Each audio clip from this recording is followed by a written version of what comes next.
Ya, assalamualaikum warahmatullahi wabarakatuh. Di kesempatan kali ini saya akan menceritakan cerita horor yang berjudul Supir Ambulan. Cerita ini ditulis oleh Bri Story. Bagi kalian yang ingin membacanya secara langsung, linknya sudah saya siapkan di deskripsi video. Oke, tanpa basa-basi lagi, kita akan masuk ke ceritanya. Aku melirik ke kaca spion. Bapak itu masih ada, duduk diam paling belakang sambil menatap keluar. Senyum terus mengembang di wajahnya yang terlihat bersih, terpancar warna bahagia. Di sebelah bapak itu, ada seorang ibu dan anak lelakinya. Si ibu terus-terusan menangis, sementara anaknya terus menenangkan ibunya. Drama hidup yang sudah sering aku saksikan ini belum juga membuatku jadi terbiasa melihat dan mendengar orang yang sedang dalam kesedihan karena salah satu anggota keluarga terbaring kritis. Hal itu tetap membuat hati dan perasaanku bergetar. Aku jadi ikut sedih, selalu begitu. Sementara Dani, perawat yang ikut dalam penjemputan, terdengar masih terus memberi perawatan kepada pasien yang tengah terbaring. Jalanan Jakarta tergolong sepi, tentu saja karena masih jam 2 pagi. Sebentar lagi sampai. Rumah sakit hanya tinggal beberapa ratus meter jaraknya. Ingin cepat-cepat sampai rasanya. Suara sirine terus memekak telinga, mengiringi ambulan yang sedang aku kemudikan melaju dengan kecepatan tinggi. Perempuan muda, usia 20 tahunan, parasnya cantik. Rambut panjangnya terkurai sampai bahu. Dia duduk di depan, di sebelahku, sejak dari rumahnya tadi, tempat aku menjemput. Dia sepertinya adalah adik dari laki-laki yang duduk di belakang. Sama seperti ibunya, air mata perempuan ini terus mengalir sepanjang perjalanan. Walau sama sekali, aku nggak mendengar suaranya. Akhirnya, gerbang rumah sakit sudah kelihatan. Aku lalu mengurangi kecepatan. Ambulan aku bawa masuk gerbang. Ketika kami sudah benar-benar sampai, gedung UGD menjadi tempat tujuan. Aku menghentikan kendaraan di depan pintu UGD. Lalu dengan sigap, beberapa perawat membuka pintu belakang untuk mengeluarkan pasien. Aku terus memperhatikan semuanya. Tapi, ada yang aneh. Kenapa aku nggak melihat bapak yang duduk paling belakang tadi? Bapak yang selalu memperhatikan keluar. Bapak yang ketika aku lihat sedang tersenyum. Bapak itu nggak kelihatan. Kemana dia? Perempuan yang duduk di kursi depan juga nggak kelihatan lagi. Padahal aku nggak melihatnya turun dari kendaraan. Mungkin sudah turun tapi aku nggak lihat. Begitu pikirku dalam hati.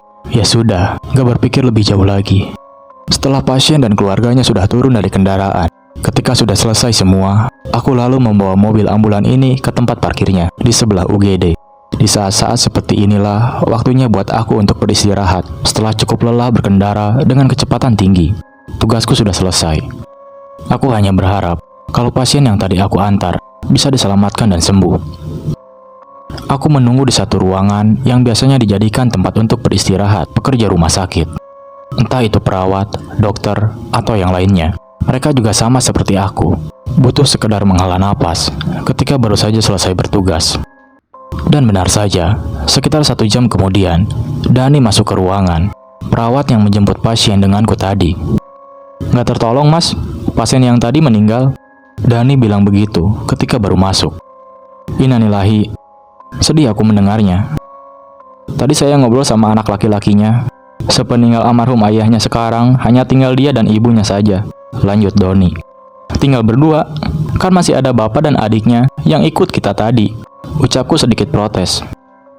Mas Anto, ini bagaimana sih? Yang meninggal itu bapaknya. Sedangkan adiknya sudah meninggal juga 2 tahun yang lalu. Sakit katanya. Kan tadi ada bapak-bapak di belakang bareng kamu dan bareng anak laki-laki ibunya dan anak perempuannya yang duduk di depan. Mas, tadi itu saya di belakang cuma bareng anak laki-laki pasien dan ibunya aja, nggak ada bapak-bapak. Terus, bapak yang duduk di paling belakang itu siapa? Berkumis, agak gemuk, rambut sedikit ikal.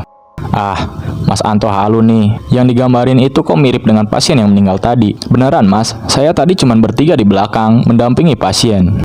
Terus, yang duduk di depan, sebelah saya siapa? Perempuan muda cantik. Tanyaku lagi. Sepanjang jalan tadi, nggak ada orang yang duduk di depan mas. Mas Anto duduk sendirian, kami semua di belakang. Nggak ada yang duduk di depan selain mas Anto. Begitu Dani bilang, dan dia sama sekali nggak bercanda. Aku Anto, bekerja sebagai supir ambulan di salah satu rumah sakit besar di Jakarta. Profesi ini sudah aku geluti sejak tahun 2009 lalu, sudah cukup lama. Awalnya, ini memang bukan jadi pekerjaan yang aku inginkan dan cita-citakan. Sama seperti kebanyakan orang juga, aku juga ingin bekerja kantoran. Tetapi nasib menggariskan demikian. Aku harus mengabdikan hidup sebagai supir ambulan. Rumah sakit tempatku bekerja juga bukan rumah sakit kecil, termasuk rumah sakit yang cukup besar. Bangunannya menjulang tinggi di jalan besar yang terletak di Jakarta Selatan. Yayasan yang menaungi juga sangat menghargai pekerjaannya, termasuk supir sepertiku. Makanya, sudah 10 tahun lebih aku bertahan, karena memang betah. Dalam perjalanannya, banyak pengalaman yang aku rasakan. Pahit manisnya sudah aku alami, termasuk banyak pengalaman yang seram. Beberapa di antaranya sangat jauh di luar logika, gak masuk akal, tapi itu kejadian. Satu pengalaman seram sudah aku ceritakan di awal tadi, ketika ambulan yang aku kemudikan membawa penumpang. Gelap, 2 penumpang ternyata sudah meninggal.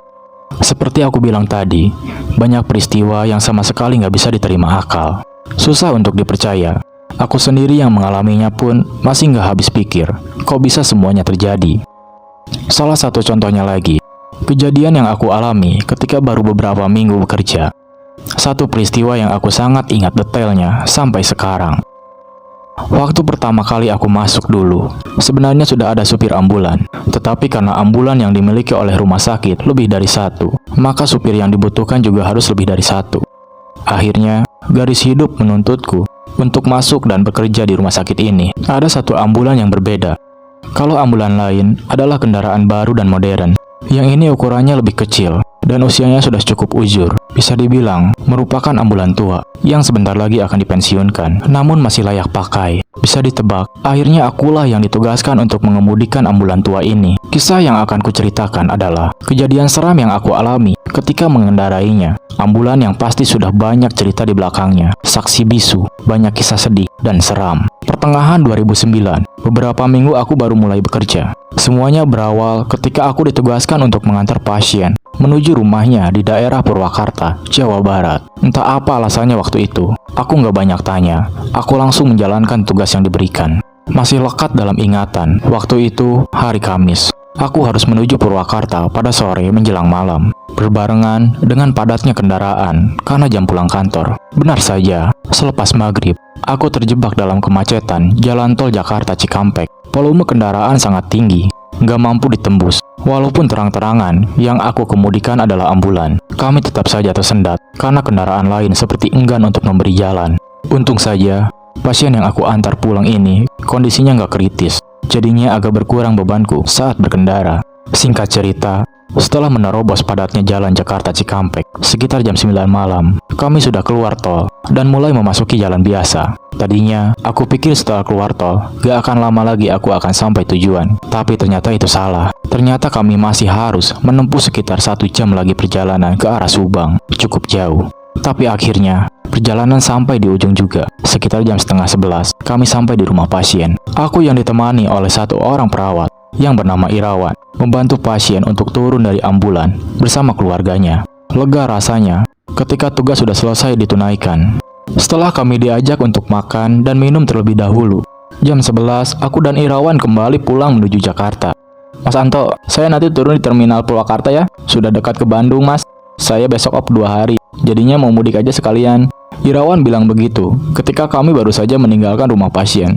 Dia memang orang Bandung, orang tuanya tinggal di Kota Kembang. Makanya memutuskan untuk sekalian pulang karena sudah sampai di Purwakarta yang lebih dekat ke Bandung. Oh gitu, ya udah Mas, sekalian mudik ya. Tanggung udah di sini kan? Aku jawab begitu. Begitulah. Setelah Irawan turun, nanti selebihnya aku akan berkendara sendirian menuju Jakarta. Benar adanya, setelah sampai di lampu merah perempatan Purwakarta Subang, Irawan turun, lalu kami berpamitan. Setelahnya, aku terus melaju, masuk jalan tol menuju Jakarta. Jam 12 tengah malam, sudah sangat lenggang, walau masih cukup banyak kendaraan yang melintas. Ambulan aku pacu dengan kecepatan sedang. Melihat situasi jalan yang gak terlalu ramai dan gak ada yang perlu aku kejar, jadinya kecepatan tinggi gak terlalu diperlukan. Ditambah, sadar kalau yang aku kendarai ini adalah kendaraan yang umurnya sudah gak muda lagi. Daripada nantinya terjadi kerusakan, lebih baik aku menjalankannya dengan kecepatan normal. Tapi ketika memasuki sepertiga perjalanan, sesuatu mulai terjadi. Sesekali aku merasakan kalau mobil seperti kehilangan tenaga. Pedal gas yang aku injak tidak memberikan efek untuk melaju, tapi hanya sebentar. Kemudian mesin kembali normal. Hal ini berlangsung beberapa kali. Aku jadi mulai was-was. Kenapa sih ini mobil? Bergumam aku sendirian. Kemudian aku mulai berdoa. Semoga mobil dapat terus melaju sampai nanti di tujuan. Aku terus berdoa sepanjang jalan. Tapi ternyata takdir berkehendak lain. Di kilometer 40, akhirnya mesin berhenti total. Untunglah, aku masih sempat mengarahkan mobil ke bahu jalan sebelum mesin benar-benar mati. Lewat tengah malam itu, aku terjebak di tengah jalan tol dengan mobil mogok. Untungnya, aku masih termasuk orang yang mengerti tentang mesin kendaraan. Jadinya, masih percaya diri untuk memeriksa kerusakan. Kenapa sampai mesin mati? Di pinggir jalan itu, aku mencoba mencari tahu sumber kerusakannya. Tapi aneh, entah sudah berapa kali aku memeriksa dan memperhatikan mesin mobil, tapi nggak melihat ada kerusakan. Semuanya normal. Sampai akhirnya aku menyerah. Di titik ini, aku coba menghubungi Pak Ruslan. Beliau adalah supir seniorku. Dia juga yang sebelumnya mengendarai mobil ini. Halo Pak Ruslan, maaf mengganggu Pak. Saya mau minta tolong. Aku bilang begitu ketika percakapan sudah dimulai. Iya, ada apa, Nok? Pak Ruslan menjawab di ujung telepon. Kemudian aku menceritakan semua yang sedang aku alami. Tapi, di tengah percakapan, Pak Ruslan mengeluarkan pertanyaan yang menurutku agak aneh. Tok, ini sampean lagi di mana? Tanya Pak Ruslan dengan logat Jawa yang kental. Saya lagi di pinggir jalan tol, Pak. Emang kenapa? Aku menjawab dengan pertanyaan. Kok saya dengar ada orang yang sedang berdoa ya? Banyak orang? Atau kamu sedang dekat tempat ibadah? Nggak ada, Pak. Ini saya benar sedang di pinggir jalan tol. Nggak ada orang berdoa. Seperti itu percakapanku. Oh gitu. Maaf, saya nggak bisa bantu apa-apa. Lebih baik kamu nunggu mobil derek aja. Kalau memang mobil mogok total. Begitu katanya. Ada orang berdoa. Kok aneh? Tapi ya sudahlah. Aku mengabaikan omongan Pak Ruslan itu. Beliau juga nggak bisa membantu. Nggak ada jalan lain. Aku akan menghubungi nomor darurat jalan tol. Tapi sebelum aku menelepon, aku iseng mencoba memutar kunci mobil lagi, mencoba menghidupkan mesin. Sambil berdoa, aku melakukannya. Ternyata masih hidup, menyala dengan normal, seperti nggak pernah ada kerusakan sebelumnya. Nggak buang-buang waktu, aku langsung tancap gas. Aku terus memacu mobil menuju rumah sakit. Aku pacu dengan kecepatan cukup tinggi, supaya cepat sampai. Tapi ketika persis sebelum aku masuk ke tol, ponselku berdering. Ternyata istriku yang menelepon. Halo? Papa di mana? Kok belum pulang juga? Begitu istriku bilang. Masih di jalan, Mah. Tapi sebentar lagi sampai kok. Ini udah di jalan tol. Papa sama siapa di mobil? Kok ada suara orang berdoa? Ada pasien kah? Aku kaget mendengarnya. Karena istriku menanyakan hal yang sama dengan pertanyaan Pak Ruslan tadi. Orang berdoa? Nggak ada, Mah. Ini Papa sendirian. Ya sudah, udah dulu ya. Nanti Papa langsung pulang begitu sampai rumah sakit. Orang berdoa. Kok istriku dan Pak Ruslan bilang kalau mereka mendengar ada orang yang berdoa di dekatku. Padahal aku benar-benar sendirian. Ah, ya sudahlah. Mungkin ada gangguan pada ponselku. Aku nggak berpikir macam-macam. Aku terus meluncur, menembus jalan tol. Hal aneh berikutnya terjadi ketika aku sedang melintas di depan terminal Kampung Rambutan. Kira-kira setengah jam menuju rumah sakit. Tiba-tiba, sayup aku mendengar ada orang yang sedang berdoa. Bukan satu, tapi beberapa orang. Awalnya aku pikir suaranya dari luar, tapi ternyata aku salah. Suara orang berdoa itu asalnya dari dalam kendaraan, di bagian belakang mobil. Sontak bulu kuduku berdiri. Aku merinding. Suara doa itu semakin lama semakin jelas terdengar. Tadinya aku gak berani untuk melirik kaca spion. Aku takut kalau ada pemandangan seram terlihat di belakang. Sementara itu, suara orang-orang itu semakin jelas terdengar. Entah apa yang ada di pikiranku. Akhirnya, rasa penasaran memaksaku untuk melihat kaca spion. Saat itulah, aku melihat semuanya. Di belakang, aku melihat ada beberapa orang yang sedang duduk di kursi yang memanjang kanan-kiri. Mereka semua berpakaian gelap. Masing-masing memegang buku yang bentuknya seperti kitab suci. Mereka seperti sedang berdoa sambil membaca kitab suci di tangannya. Sementara di antara mereka, di tengah ada terbaring jenazah terbalut kain putih, menyerupai pocong. Walaupun hanya beberapa detik melihatnya, tapi tubuhku langsung lemas, shock, jantung berdegup kencang. Aku ketakutan. Sepanjang sisa perjalanan, kaca spion aku arahkan ke atas supaya nggak bisa melihat lagi ke belakang. Tapi tetap saja, suara-suara bait doa masih terus terdengar, sampai aku tiba di rumah sakit. Sesampainya di lingkungan rumah sakit, aku langsung parkir, lalu turun dari kendaraan, lari menjauh. Setelah cukup jauh, aku langsung terduduk lemas di depan pintu UGD. Dari kejauhan, aku tetap bisa melihat ambulan terparkir dalam gelap. Setelah aku perhatikan benar-benar, ternyata ada pemandangan aneh. Aku melihat ada bayangan hitam turun satu persatu dari pintu belakang. Kemudian mereka menghilang, masuk ke salah satu gedung besar rumah sakit. Dan cerita pun tamat.